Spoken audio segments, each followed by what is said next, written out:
Olá, muito boa tarde. Começa aqui o programa Eclésia que, como é habitual, neste dia olha as regiões do mundo onde a Igreja é perseguida e os cristãos enfrentam mais dificuldades.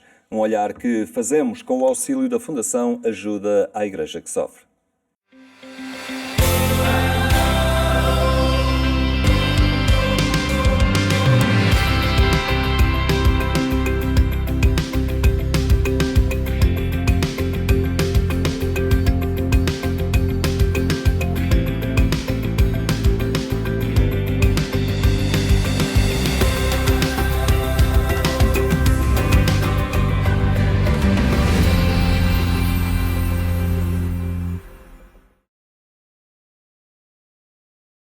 E como acontece em cada semana, estão connosco dois elementos da Fundação Ajuda à Igreja que Sofre, a Catarina Martins Betancourt, diretora do Secretariado Português, e o jornalista na instituição Paulo Aido. E falamos aqui em cada semana sobre situações de perseguição aos cristãos, histórias de liberdade religiosa, onde a liberdade religiosa não é garantida, e também o trabalho que é feito de apoio às comunidades cristãs mais perseguidas. E, infelizmente, acontece muitas vezes o rapto e a detenção injusta de cristãos são consequência da perseguição motivada por questões religiosas. E é algo que acontece, de facto, muitas vezes e que passa ao lado da percepção da opinião pública, apesar de estarmos a falar de um número muito elevado de pessoas. Mayra Shabazz tinha apenas 14 anos quando foi raptada sob a mira de uma arma no Paquistão. O padre Paulo Dalóglio desapareceu em 2013 no norte da Síria e desde então nunca mais foi visto. Na China, 1147. Na Eritreia, as estimativas sugerem. Na Nigéria, o rapto de cristãos é pior do que em qualquer. A detenção injusta de cristãos é uma das formas mais prevalentes, duradouras e graves de perseguição.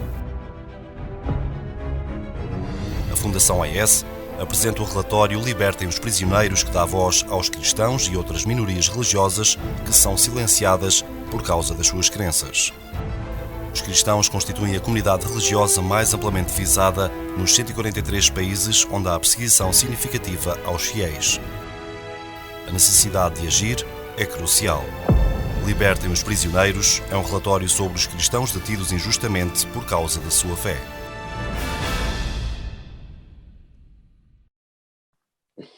O rapto de cristãos e a prisão são duas faces de uma mesma realidade e que acontece muitas vezes por causa da perseguição religiosa. Paulo Aido, a Fundação Ajuda à Igreja que Sofre, tem informado sobre estas situações precisamente para que a opinião pública não permaneça indiferente ou não fique indiferente a estas situações.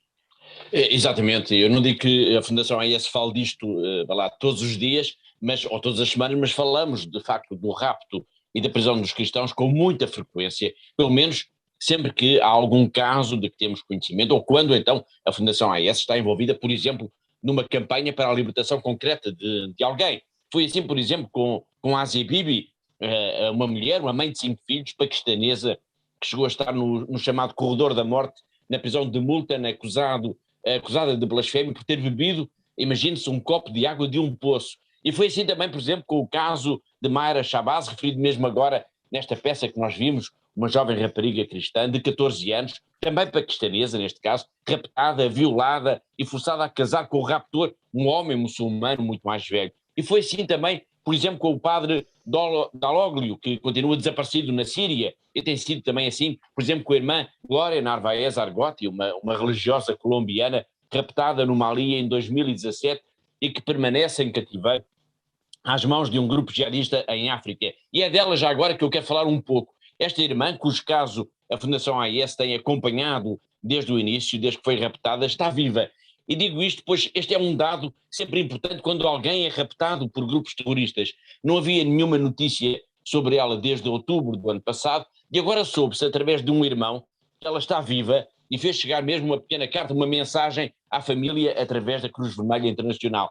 Nessa carta, muito curta, a irmã franciscana diz estar de boa saúde e foi, entretanto, entregue a um outro grupo jihadista chamado o Apoio aos Muçulmanos e pede as orações de todos para que possa ser libertada o mais rapidamente possível. E esta é a parte boa da notícia, mas a parte mais inquietante é que uma equipa de resgate do governo colombiano, que tinha sido enviada para a África para a região do Mali com o propósito específico de tratar do resgate da religiosa, que regressou, entretanto, ao seu país, mas sem nenhum resultado prático, digamos assim, de mãos vazias. Ou seja, a equipa veio sem mais ninguém. E isto, de facto, não é uma boa notícia, até porque nas últimas semanas registaram-se novos incidentes com cristãos no Mali, nomeadamente o rapto de um padre e de 4 paroquianos quando se dirigiam para um funeral no centro do país. Mas agora, voltando ao cativeiro da irmã Glória Narvaez Argotti, a Fundação AES sabe que a equipa de resgate que tinha sido enviada para o Mali tinha também o apoio das embaixadas de França, de Itália, de Espanha e ainda de um delegado do Vaticano. Este é um caso que nós seguimos com toda a atenção e é um caso que ajuda a perceber também a importância desta campanha da Fundação AES Libertem os Prisioneiros, que aliás que a peça nos mostrou. Há seguramente centenas de cristãos, pelo menos, que estão presos às mãos de governos corruptos, despóticos, sem respeito pela vida das liberdades das pessoas, ou então às mãos de grupos terroristas, simplesmente por causa da sua fé. E é bom que o mundo tenha consciência disso.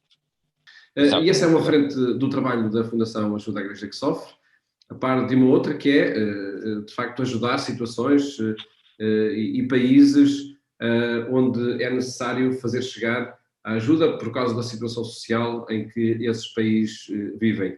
A Venezuela é um caso desses, mesmo sendo um país muito rico por ter uma das maiores reservas de petróleo. Las religiosas en Venezuela son hermanas y madres que no descansan. Ayudan a todos sin escatimar en esfuerzo y cariño. Ellas cuentan contigo para sanar a un país que se desangra. Hola, soy la hermana María Chiquinquirá, soy una religiosa de la Congregación de las Misioneras Eucarísticas de Nazaret. Vivimos en un pueblo muy sencillo en las montañas en Venezuela. Como sabrán, nuestro país está sufriendo mucho en estos días. Nos enfrentamos a una situación muy inestable. A veces no tenemos electricidad ni agua corriente. Los alimentos son tan caros que muchas personas no pueden permitirse comprar leche o pan. No obstante, debemos mantenernos fuertes y rezamos a Dios para que nos dé esperanza y amor para ayudar a la gente de la mejor manera posible. Una manera de ayudar es el comedor que tenemos, para que los niños y otras personas en necesidad puedan comer al menos una vez al día. En nuestro centro de formación enseñamos a las mujeres peluquería y costura para que puedan aprender un oficio para ganarse la vida. Dios nos ha llamado para estar aquí con nuestra gente. Así que aquí estamos, sirviéndola, apoyándola, estando presentes en sus vidas. Ayuda a la iglesia necesitada, apoya a religiosas de Venezuela, como la hermana María Chiquinquirá, para que puedan tener un sustento y sobrevivir. Haz algo grande por Venezuela. Contigo daremos vida a un país que se muere. Dona. Catarina Martins Betancourt, a Venezuela é um país onde as populações parecem estar empobrecidas, enfim, já não conseguem ter aqueles meios essenciais para a subsistência, para o tratamento de saúde, por exemplo. Sim, de facto, a Venezuela, como todos sabemos, é um país que está mergulhado numa crise profunda, com uma população amordaçada pela fome, com uma inflação galopante que cresce sem parar e as famílias, como acabou de dizer, de facto sentem-se impotentes e não têm sequer acesso às coisas mais básicas, como pão e medicamento, para poderem sobreviver. Portanto, a Venezuela é um país onde neste momento falta praticamente tudo, as prateleiras vazias das lojas, dos supermercados são de facto também um sinal dessa situação económica, desse desmoronar da economia neste país, onde, por exemplo, comprar farinha, comprar arroz ou leite quase que se tornou num artigo de luxo, em que é praticamente inacessível à maioria da população. Portanto, é assim em toda a Venezuela. Como consequência também desta crise, e um sinal também desta crise, é de facto o número de sem-abrigos que aumentou sem parar nos últimos anos, e é também de facto este lado visível desta crise económica que assola este país.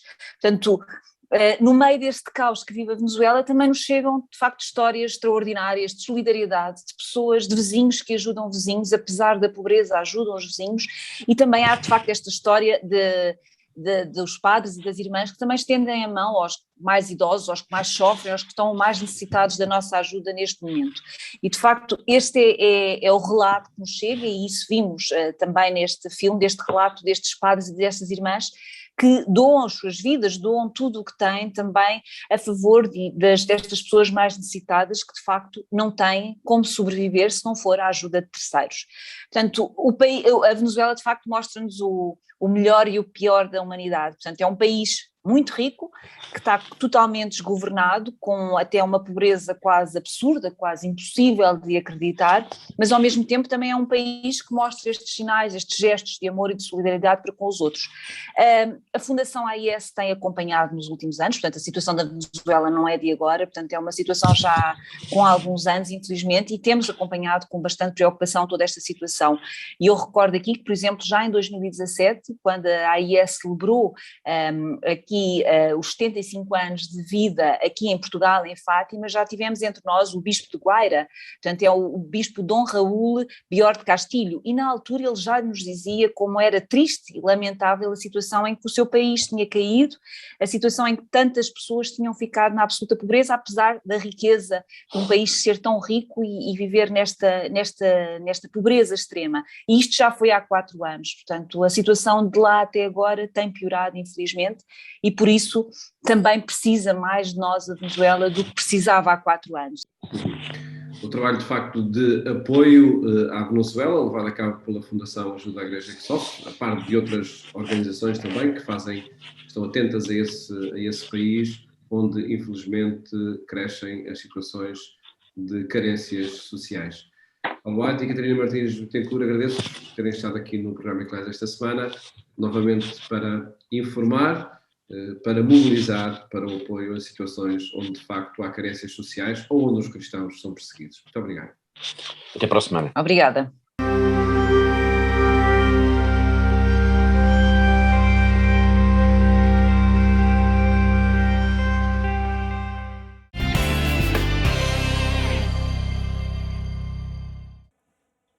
O desafio de ser cristãos em regiões do mundo onde isso pode significar exclusão ou mesmo a perseguição e a morte, esta é de alguma forma a situação que se vive também na província de Cabo Delgado, no norte de Moçambique. É importante que a opinião pública e a agenda dos média não abandone esta situação de emergência humanitária. É nesse sentido que trabalha o Movimento por Cabo Delgado, presidido ou liderado pela Ana Patrícia Fonseca, ligada também à Fundação Fé e Cooperação.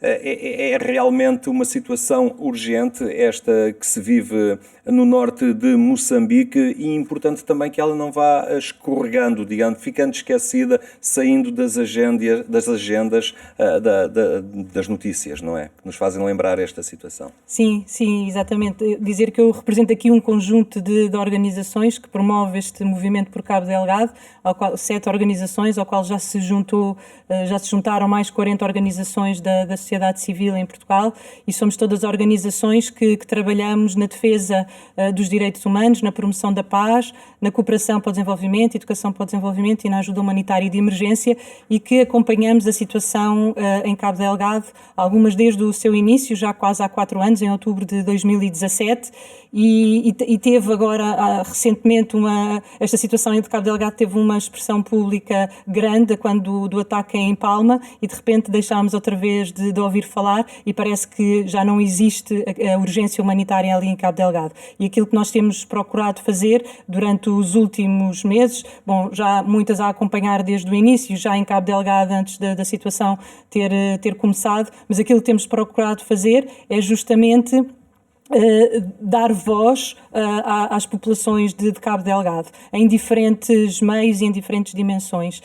Começámos por publicar um manifesto intitulado Não nos conformamos com a violência, onde demos início a este movimento, e este manifesto foi subscrito por cerca de 30, 40 organizações, e temos vindo a publicar diferentes notas de imprensa para manter este tema também nos média e na comunicação social. Sabemos muitas vezes que as decisões políticas e a agenda política muitas vezes é também marcada pela agenda mediática, e se não tiver expressão mediática pode não ter também expressão política, e portanto procuramos fazer isso junto dos média.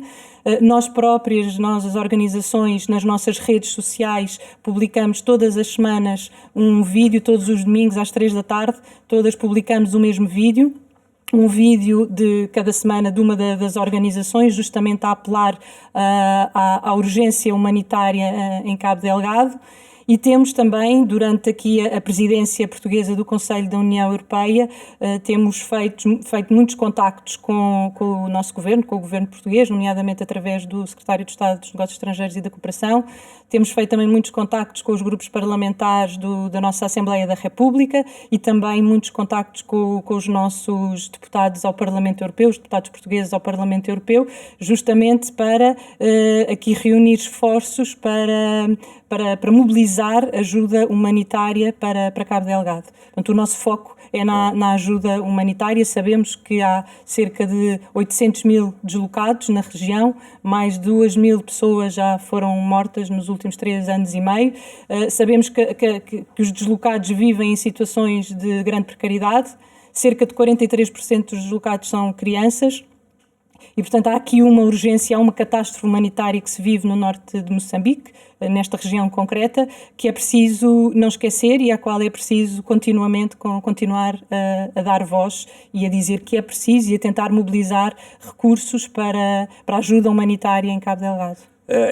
Vocês também recolhem informação a partir do terreno, porque algumas das organizações não governamentais que integram este grupo informal acabam por ter proximidade e trabalho também naquela região, mas como é que vão percebendo também o grau de sensibilidade que há na nossa sociedade em relação a esta situação, mesmo na classe política? Sabemos que o contexto pandémico que nos traz em emergência a todos não torna as coisas fáceis, mas percebem que há realmente vontade e intencionalidade de dar passos mais concretos? Sim, nós vamos tendo os nossos reportes semanais, nomeadamente através da Cáritas portuguesa, que tem contactos muito próximos e estreitos com a Cáritas de Pemba, com outras organizações também com quem temos contacto no terreno, e são esses dados, é esse retrato de Cabo Delgado que nós, em cada reunião, em cada audiência que temos, passamos. E vamos sentimos bastante sensibilidade. O governo português, aqui durante a presidência portuguesa, manifestou e teve alguns esforços no sentido de colocar Cabo Delgado na agenda política de várias instâncias do Conselho, mobilizou também alguns recursos financeiros, ativou um instrumento de resposta rápida da ajuda humanitária, fez várias contribuições extraordinárias para as agências das Nações Unidas, mas sabemos que, do ponto de vista das contribuições financeiras, é sobretudo reconhecemos o esforço que tem havido, mas é sobretudo um gesto simbólico para a dimensão da catástrofe e da ajuda que é necessária. Mas reconhecemos que houve esse esforço. E houve também um esforço de colocar este assunto em vários grupos de trabalho do Conselho. Agora, aquilo que nos resta perceber, e vamos ter dentro de dias também uma reunião justamente de balanço, é perceber em que é que tudo isto resultou, agora que terminou a nossa presidência portuguesa, e o que é que daqui vai resultar, que esforços é que foram reunidos, que verbas é que vão ser disponibilizadas, se é que vão ser. Portanto, vamos agora nos próximos dias fazer com o nosso governo este balanço também. Portanto, dizer que sentimos que houve um esforço, do ponto de vista financeiro, evidente que é muito simbólico, também para as dificuldades que o país tem, e também para a dimensão do problema, um esforço que é simbólico, sobretudo no contacto com outros parceiros europeus, com outros países, Portugal poder fazer também esse apelo e dizer que nós próprios o que é que nós estamos a fazer dentro da nossa escala, mas também perceber de todos estes esforços diplomáticos que foram feitos durante a presidência, do que é que daqui vai resultar para aquelas populações em concreto. Dizer também que os nossos deputados no Parlamento Europeu estão bastante sensíveis para esta questão e têm feito esforços no Parlamento Europeu para colocar também o tema na agenda do Parlamento, e houve uma resolução do Parlamento Europeu que foi redigida por 3 deputados portugueses de diferentes famílias políticas, e portanto isto também manifesta a preocupação que têm em colocar o tema na agenda. Falta-nos agora perceber, de todos estes esforços políticos e diplomáticos, o que é que vai resultar para as populações em concreto. Portanto, isso vamos tentar perceber agora nos próximos dias, já temos uma audiência também agendada para perceber isso e para continuar a mobilizar. E parece-nos aqui que, enquanto houver pessoas deslocadas, enquanto houver pessoas com fome, que as pessoas vão chegando e que chegam com fome, apesar da distribuição alimentar, apesar do esforço grande das agências humanitárias no terreno, das organizações e da Igreja, apesar do grande esforço no terreno, os recursos são insuficientes. Falta comida, falta roupa, falta abrigo, falta resposta escolar, como disse, 43% dos deslocados são crianças, portanto falta muita coisa para acudir às populações. E enquanto houver populações deslocadas e enquanto esta situação se mantiver, não podemos achar que o problema está resolvido porque não está na comunicação social ou porque não falamos. E até porque é preciso estabilizar politicamente e em termos de segurança aquela região do norte de Moçambique, não é? E se calhar aí a comunidade internacional tem que tomar também medidas mais visíveis. Sim, do ponto de vista da ajuda militar é que nos parece que está a correr até mais rápido a formulação das tropas moçambicanas e da mobilização para essa formação. E portanto tem que correr em paralelo, não é? Formação militar para se poder ir à raiz do problema, que ele próprio é um problema complexo e portanto se é um problema complexo as soluções também serão complexas, mas a formação militar e os esforços diplomáticos não correm à mesma velocidade da urgência humanitária. E, portanto, o nosso foco deste grupo informal e deste conjunto de organizações portuguesas é na ajuda humanitária e de mobilizar recursos de forma urgente para que sejam enviados para a região e que possam atender a esta dificuldade que as populações em Cabo Delgado estão e continuam a viver. Pronto, e fica o apelo também para que aqueles que nos veem acompanhem a ação deste movimento por Cabo Delgado, que é a melhor forma também de perceber aquilo que se pode fazer e aquilo que cada um solidariamente é chamado a desempenhar para esta causa. Ana Patrícia Fonseca, obrigado pela passagem aqui no programa Eclésia. Recordo ainda que mais logo, pelas 22h45, pode acompanhar a edição rádio do programa Eclésia na Antena 1. Obrigado pela sua companhia, tenha uma ótima tarde, tenha também, voltaremos a ver-nos amanhã, se Deus quiser.